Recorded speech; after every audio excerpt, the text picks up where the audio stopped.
Hello, what's going on, guys? Welcome to another StarCraft 2 Heart of the Swarm replay cast. Thank you very much for joining me. I am Promise, and we have a pretty freaking sick, fantastic game that I'm going to go ahead and cast for you tonight. It is going to be mTwDIMAGA against Sick Spartan. But let's not get ahead of ourselves. Let's go ahead and introduce our players in the bottom right. We do have our Blue Zerg player. He's going to be known as mTwDIMAGA. We have spawning in the upper left side of the map. We do have our red Protoss player, Sick Spartan. As I go ahead and adjust my little controls, things. Okay, so I think this should be good enough, I guess.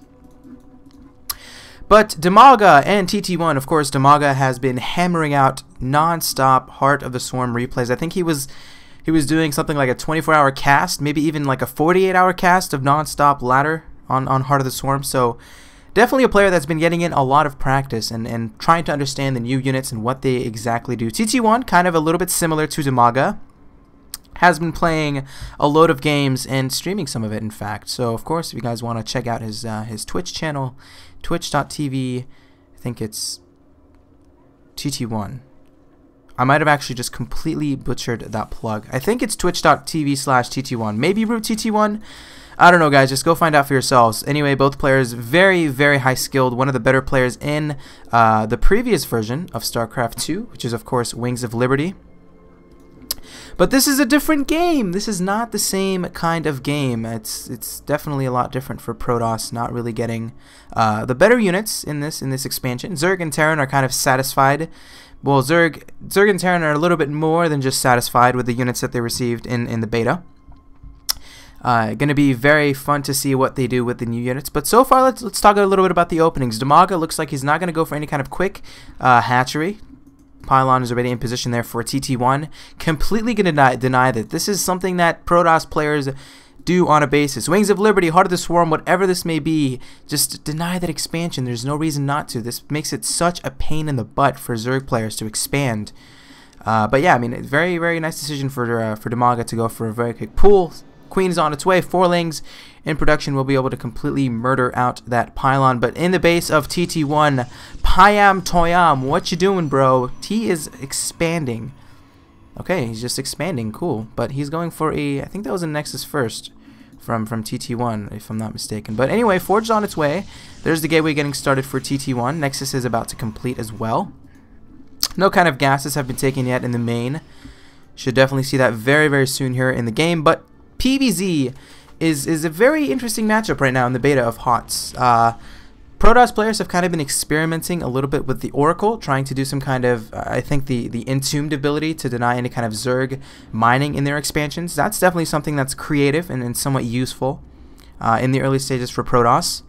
But the thing is, the Tempest is like, what do you do with the Tempest? It's so expensive. It's huge. It's like one of the biggest units in the game, but it doesn't do anything. It doesn't do any damage. I mean, I feel that the Tempest is kind of used, or should be used, as a late game transition. Maybe when you're somewhere near a mothership and you have, like, you know, 12, 15 Tempests, then they can be very good. But I don't know.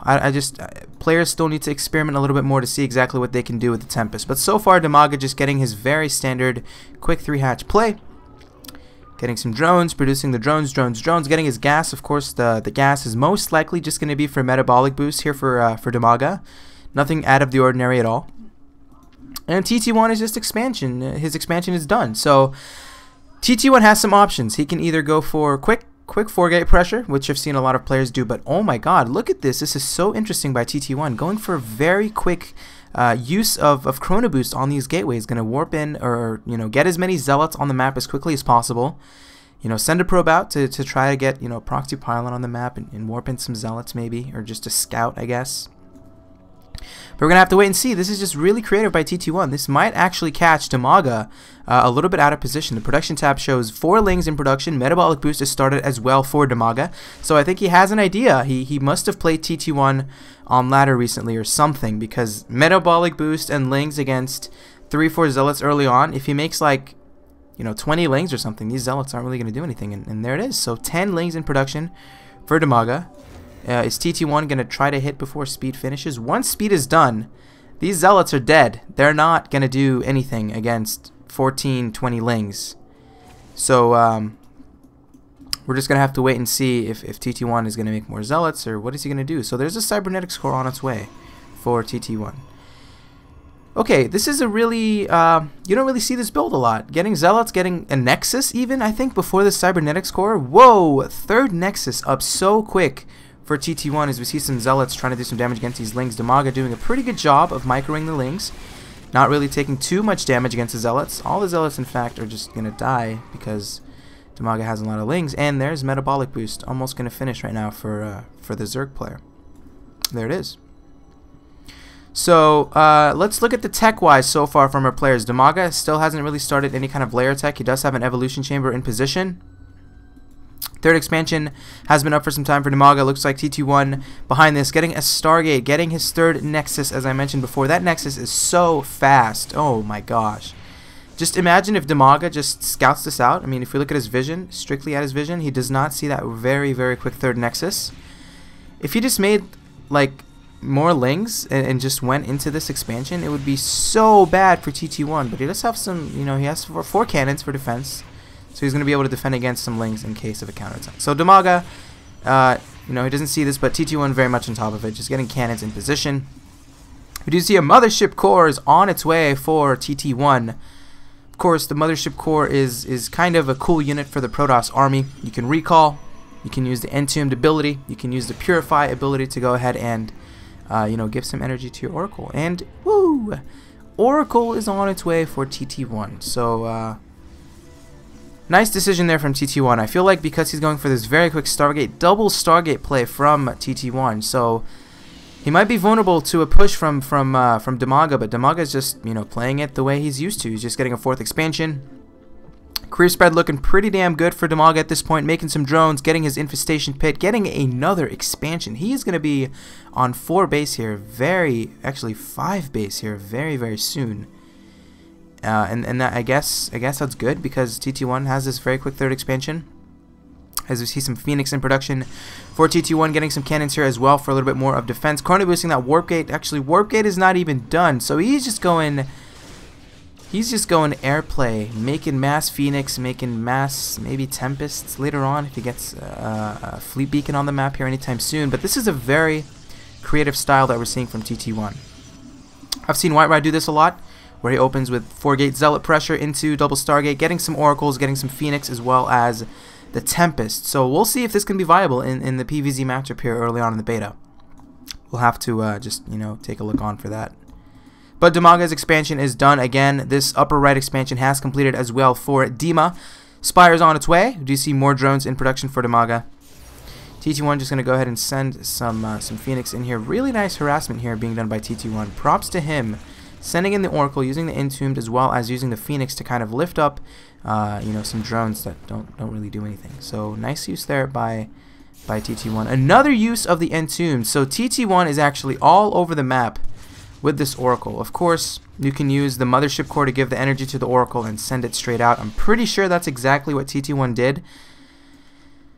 And there's the Tempests in production. Fleet Beacon's already done. Obviously, you need that to make some Tempests. So, double Stargate Tempest from TT1.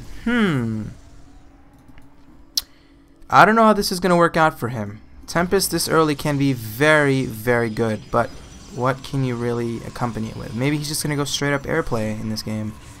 Yeah, I mean, 2 Stargates, maybe even 3 Stargates would give it a little bit more of a hint for the airplay. But Phoenix is still doing some damage. Now, finally, DIMAGA will be able to get some Corruptors on the map to deal with these Phoenix. Production tab still shows more Corruptors in production for DIMAGA. He kind of has an idea. The fact that he's seeing this many Phoenix, and if he scouted any kind of Stargate, okay, so he just knows what's up. He sees the double Stargate. He knows that TT1 is going to go ahead and commit into this, you know, very, very heavy airplay. And it's just an experimental thing. I'm pretty sure TT1 is just, you know, figuring out, you know, what the Tempest can be good for, what it's used for, and another expansion coming out for TT1. He is actually playing this so macro oriented. And DIMAGA is playing greedy himself as well. I mean, units tab 92 drones compared to the 72 probes of TT1, 9 corruptors, a good amount of Phoenix, and 3 Tempests. He is making more Tempests, 3 additional Tempests in production right now from TT1. As we see some Phoenix here, Phoenix do not want to attack against corruptors. Corruptors actually, they just murder Phoenix. They're pretty much, if your opponent makes Phoenix, just make corruptors and you'll kill it. That's it. That's how easy Phoenix are countered by Zerg. And DIMAGA is in a fantastic position. I mean, his Harvester advantage is pretty ahead of TT1. TT1 is going for this very turtle-style mass Phoenix. Maybe try to get a mothership on the map as quickly as possible. So definitely a nice little strategy that we're seeing here from TT1. But DIMAGA countering it as best as he can, just massing corruptors, getting his hive, super quick hive coming out right now from DIMAGA, and you know, making some spines in the center of the map. This is very Wings of Liberty-esque. Just get some spines, get your tech out, you know, defend against any kind of push from the Protoss, but the spines aren't really going to do anything against Phoenix and Tempest. But you know what? I don't blame him at all. He has 111 drones. Oh my god, DIMAGA. What the hell? So many drones on the map. Okay, 107. That's still a lot, but, you know, using them to make some spines. Not a bad idea from DIMAGA. So, TT1, he's going to be on 4 base economy here very soon. If we look at the upgrades, does he have any kind of upgrades for his air units? He does have 2, +2, basically his weapons for the air from the Protoss player. Getting his gravity sling, which of course so important if you're gonna go for Tempests. You absolutely need that upgrade. It makes the range so much stronger. Look at the range, 22 range on the Phoenix or on the Tempest. I keep calling those things Phoenix. Why do I keep doing that?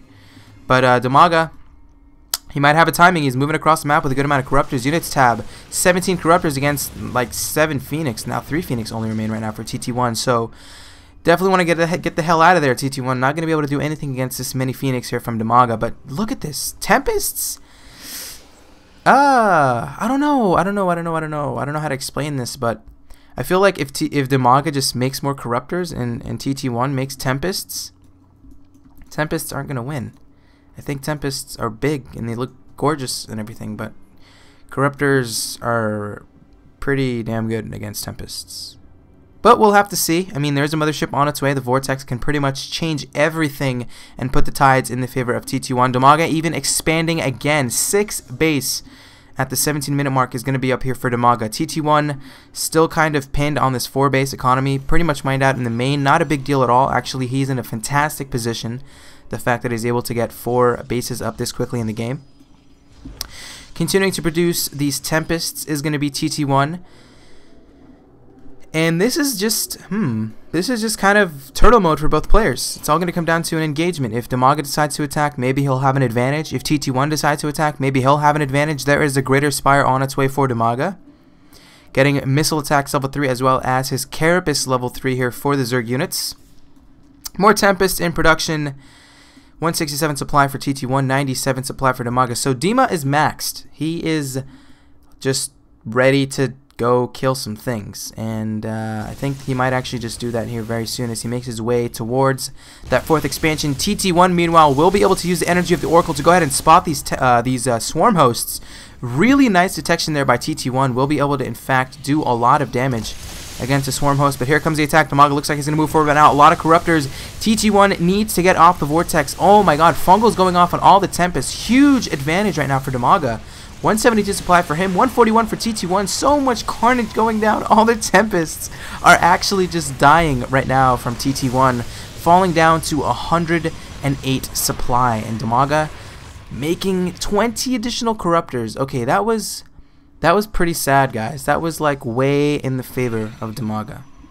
TT1 had like 15 Tempests. They didn't even do anything, and I feel like he's even making more Tempests. Okay. So I think clearly we can say mass Tempest against mass Corruptors, you don't want to do that. That does not seem like it works so well. So DIMAGA is just making some Broodlords, getting some more Corruptors. TT1 is in a very awkward position. Just, I guess he's trying to make Tempest viable in PvZ, and he's just going to make more Tempest. But look at this army. DIMAGA's maxed. TT1 is only on 120 supply. And he's basically what, he's gonna be on 7 bases against basically 3 base economy here from TT1. Oh man, this is just really, really great positioning here from the Broodlords of DIMAGA, and